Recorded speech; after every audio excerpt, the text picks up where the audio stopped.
Hey! Oh!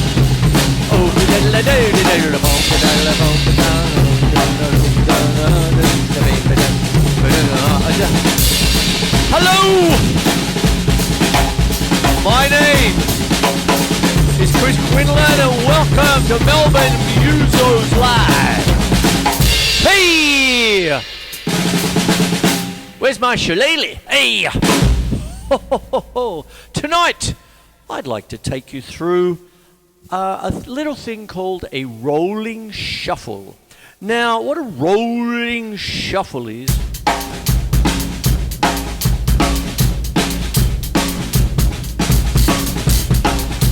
it's kind of like the third one. Now, what happens is that when you're dealing with time, getting stuck straight into it, when you're dealing with time and all that, if we're talking about a rock beat like 1 and 2 and 3 and 4 and 1 and 2 and 3, got a few triggers on tonight for a bit of effect. 1 and 2 and 3 and 4 and 1 and 2 and 3 and 4 and 1. Half time, normal time.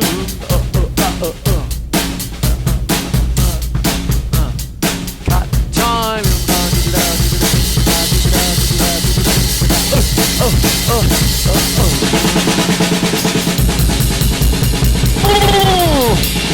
Blee, blee, blee, blah, blah.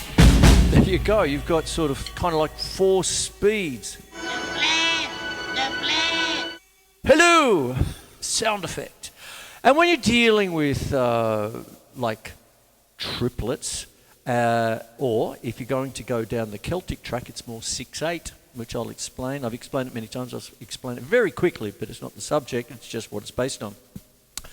But if you're actually doing shuffles, you would probably start with the good old blues beat, like.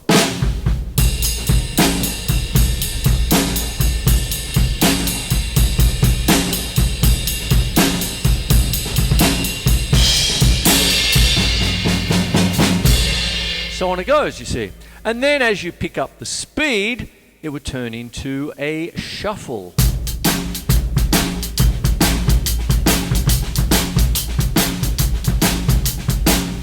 And then you could turn it into the rolling shuffle of the speed. I haven't talked about the halftime shuffle much there, but you got that one.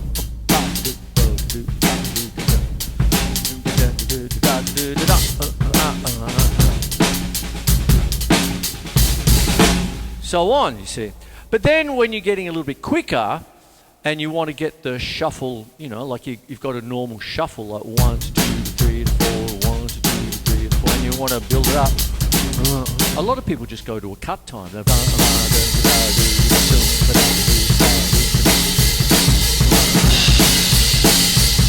Nothing wrong with that at all. But what often happens, especially in Celtic music, is that you'll go down the track of a rolling shuffle. Now, the last time I sort of talked about the rolling shuffle, I mentioned one Lee Kerslake, who was the drummer for Uriah Heep, and then Ozzy Osbourne's first couple of albums, Diary of a Madman and so on and so forth, you see. He was great at a rolling shuffle. Uriah Heep did a lot of rolling shuffle songs, if you remember them. And what it is this. It's a triplet. 1 and a 2 and a 3 and a 4 and a 1 and a 2 and a 3 and a 4 and a 1 and a 2 and a 3 and a 4 and a 1 and a 2 and a 3 and a 4. Accent the 2 and the 4, maybe a rim shot, whatever you want. 1 and a 2 and a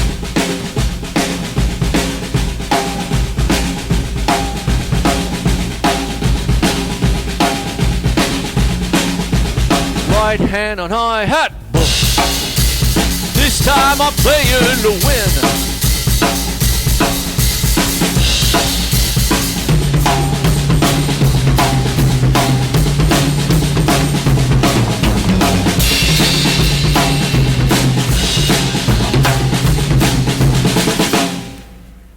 There you go. You see, that's what you got. That's a rolling shuffle.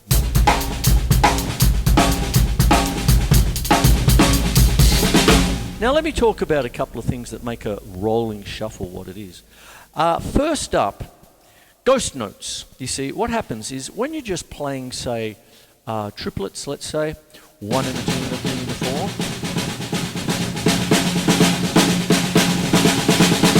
So on it goes like that. They're not ghost notes, you're just playing a little solo. Ghost notes occur when you're actually doing funky beats or these kinds of things. And what happens is, as I explained last lesson, continuity, I tells you, is that the fact is that when you're dealing with the snare drum, you have the volume of 1 to 10. And what happens is if we just bring it down to soft, medium and loud, what happens is you could have your normal lighter notes, 3, put in an accent, rim shot.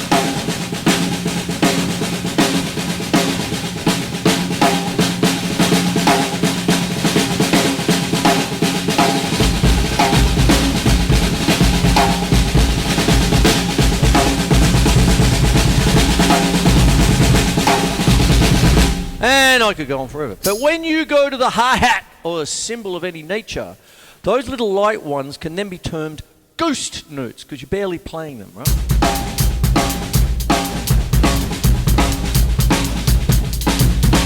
And then all of a sudden, there's your little groove, okay, the rolling shuffle groove. This is particularly wonderful when you're hearing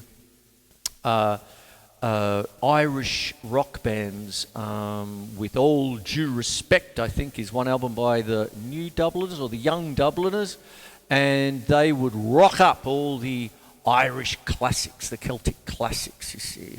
And all of a sudden, what would be a bowron suddenly becomes a wonderful rhythm on the drum set, you see. So that's what goes on, you see.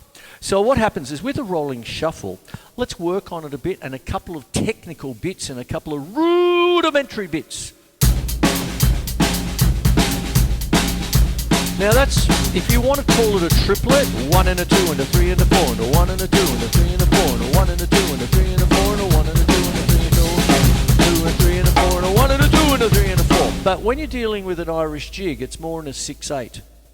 Now, 6/8 means 6/8 notes in the bar, essentially. But it is a compound duple time because it's 2 groups of 3. 1, 2, 3, 4, 5, 6. 1, 2, 3, 4, 5, 6. Don't get it mixed up with 3, 4, which is 1 and 2 and 3 and 1 and 2 and 3. And just because there's 6 quavers in both time signatures doesn't mean you play them the same way. You see. So that's what it is, 6/8. But you can easily convert them to triplets when needed for the tune, you see. The tune. CHOON. Tune, mate.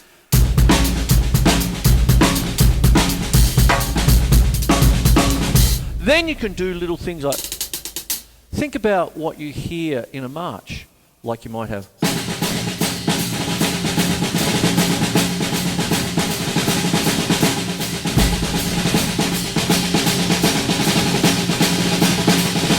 And all that is just doubling.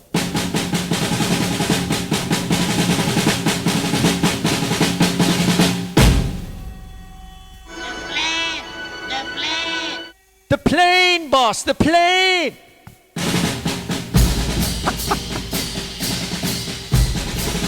So when you're doing that,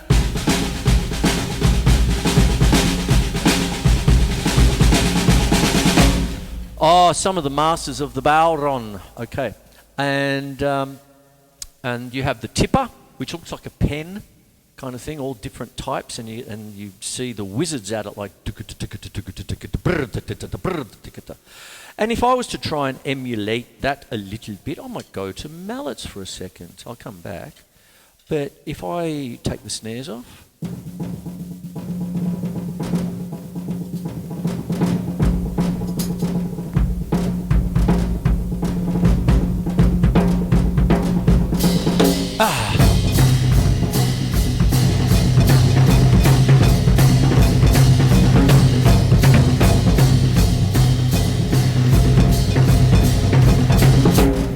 That's what you have, you see. And then if you can get it going, you'll foot the old bass drum on a frame drum, think like that.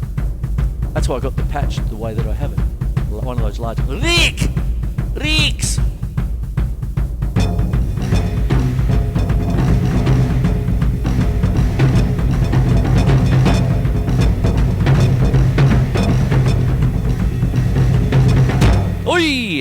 go back to sticks for a second, but I'll come back to mallets because I love them so much.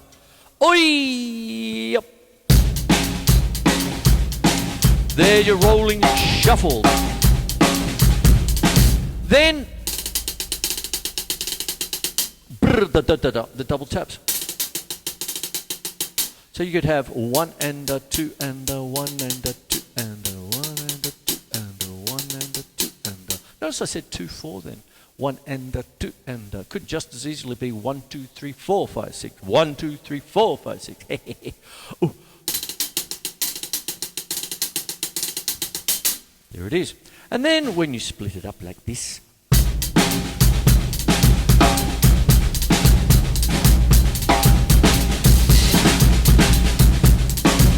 bit of syncopation.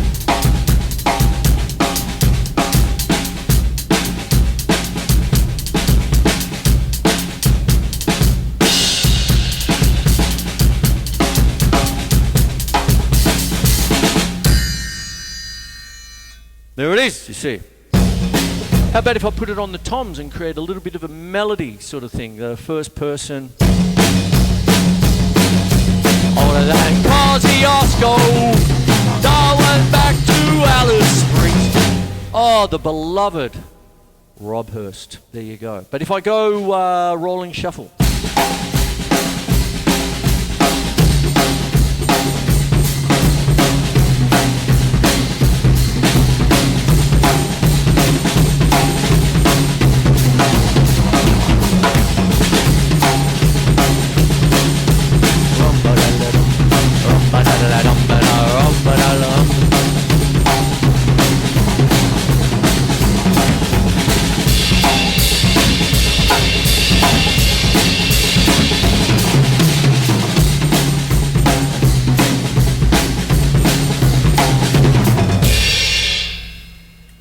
There it is. Where's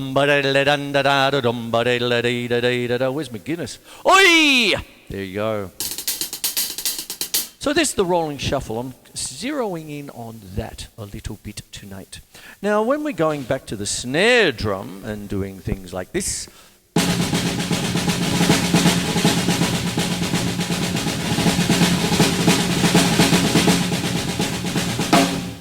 start doing your accents, and you can start splitting off and designating certain things.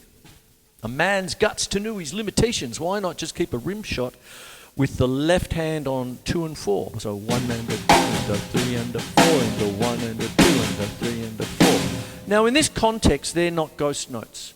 But if I go over to here and go, yes, that's the terminology. It's such a funny fine line because you'll never hear the word ghost note in any kind of snare drum setting, such as Will Coxon's 150 rudimental solos or anything like that. And if anyone who knows the book, there's 10 solos in 2/4, then 10 in 6/8, 10 in 2/4, 10 in 6/8, and it keeps on going all the way up to the 132, which is listed in Year 12 snare drum work. Not a ghost note, the word is just not mentioned because it's rudimentary. But as soon as you turn some of those ideas into some kind of funky beat, or in this case a rolling shuffle, yes, there's the terminology of ghost note. It's such a little thing, but it is a kind of, you want to just, understand where it comes from, you see. So if I'm doing this,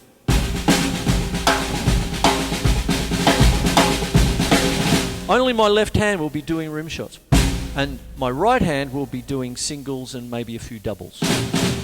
So here we go. Just a study. In France, they call it nature.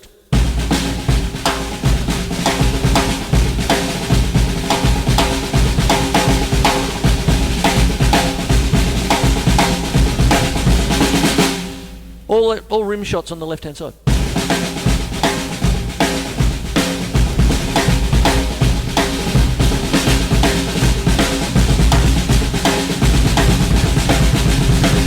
Oi! Over to here.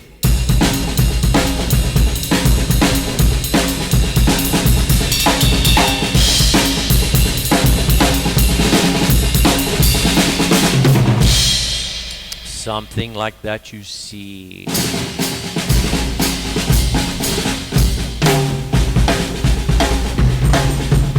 Now, when we're dealing with this kind of thing, like separating, designating certain things, what can start to happen is when you go to the toms, you can start to get a little bit melodic, you see. So if I go to the tom number 1 here,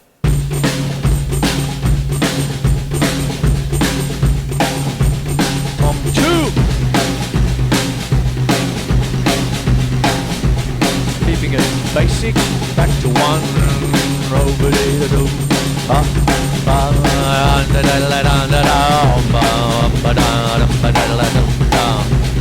see, very simple, I'm not doing too much there.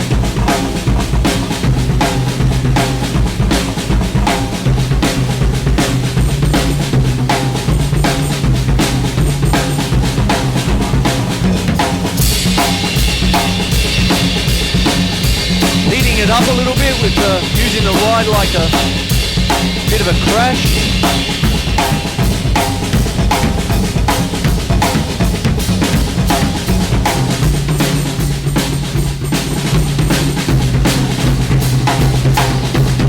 I'm trying to create a melody.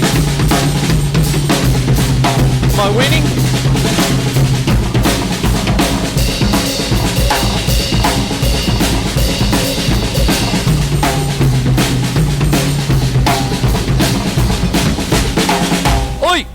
Whee! There you go.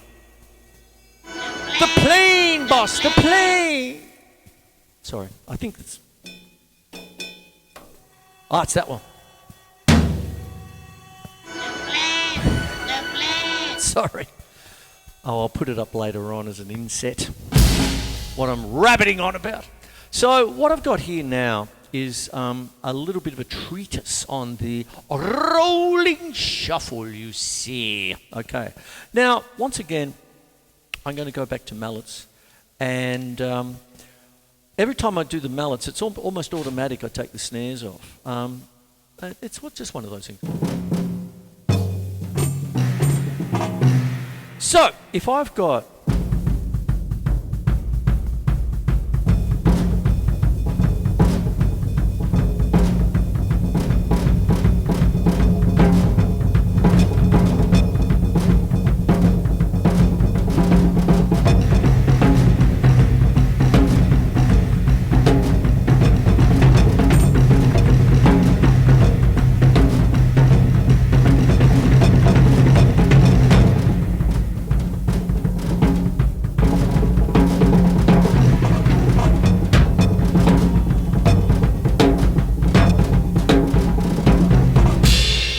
something like that, you see. And now, you know, like bow on time, you see. When you see it, it's spelt, you feel like you've got to say, Bodran. I got told off once early on in the piece, Chris, it's Bowron, or Bowron, like that. But what it is a wonderful frame drum.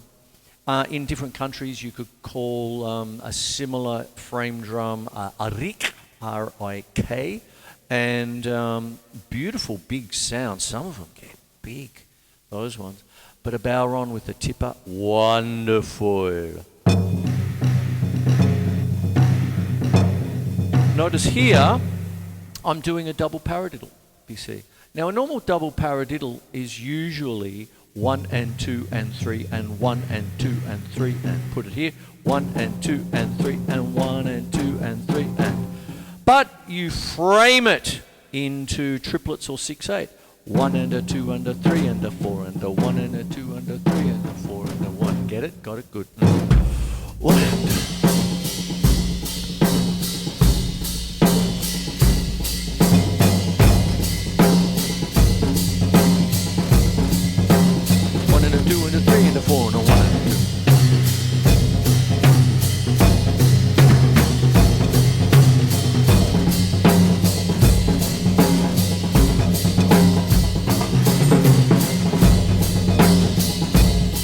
There it is there, right to left, right to left, right, left, So you're talking about groupings now, you see. So you could do that.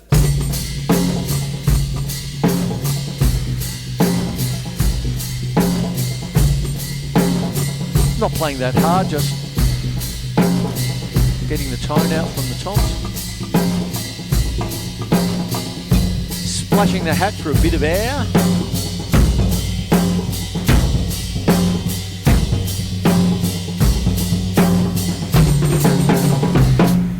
Why did I do that?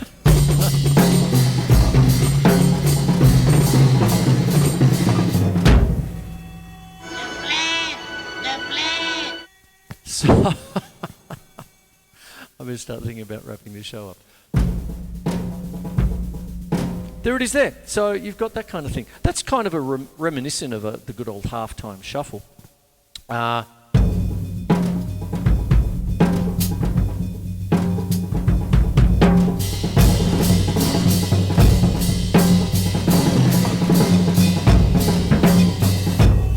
That's a bit of a hemiola there. But what goes on is that when you keep to the triplets, or 6/8 as I said, one of the funny things when you do a rim shot on the mallet, it gives it a bit of that little high-pitched clunk, you see. You've got your mallets, which take the attack away from a normal stick. But when you put in a rim shot, you get the wood back.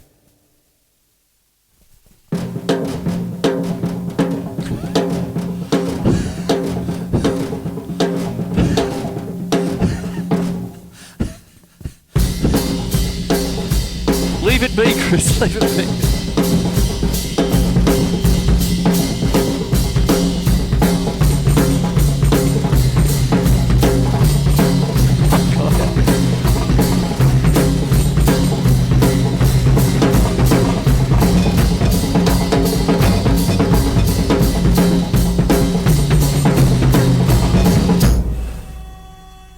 I've done that one already. So there you go. Another unscripted moment.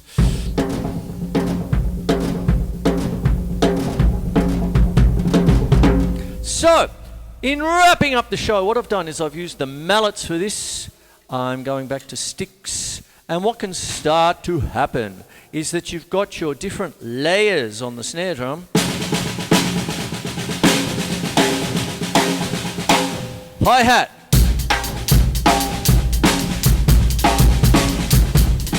Little double strokes and bum bum bum bum bum bum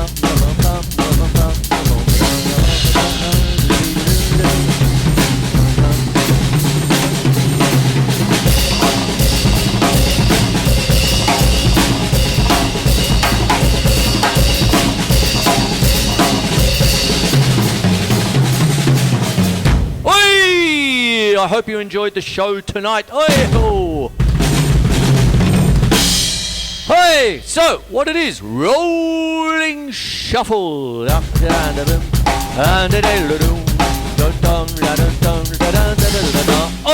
there you go. I usually do shows like this closer to Paddy's Day, St. Paddy's Day, but I thought I'd bring it up tonight because of various things that have bobbed up. But I get a lot from my students.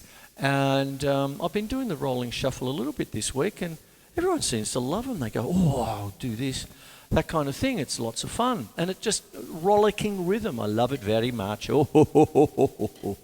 So, I shall love and leave you. I hope you enjoyed the show. It's all about rolling shuffles, ghost notes, the differences between triplets and 6/8 a little bit.